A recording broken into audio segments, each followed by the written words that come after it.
புயலும் மழையுமாக இருந்த ஒரு நாள் ராத்திரியில் ஒரு வயதான தம்பதியர் ஒரு ஹோட்டலில் தங்க வந்தார்கள். ஒரு அறை கூட காலியாக இல்லை. ஆனாலும் ஹோட்டல் மேனேஜர் ஜார்ஜிற்கு அவர்களை அந்த மழையில் வெளியே அனுப்ப விருப்பமில்லை.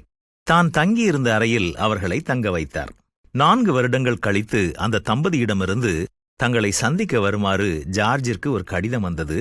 அதில் நியூயார்க் செல்ல விமான டிக்கெட்டும் இருந்தது. ஜார்ஜ் அந்த தம்பதியரை சந்திக்க நியூயார்க் சென்றார். அந்த பெரியவர் ஜார்ஜிடம் ஒரு பெரிய ஹோட்டலை சுட்டி காட்டி, இது நான் கட்டிய ஹோட்டல், இனி இதனுடைய மேனேஜர் நீங்கள்தான் என்று சொன்னார். இன்று அமெரிக்காவினுடைய முதல் தர ஹோட்டலாக திகழ்கின்ற ஹோட்டல் அது.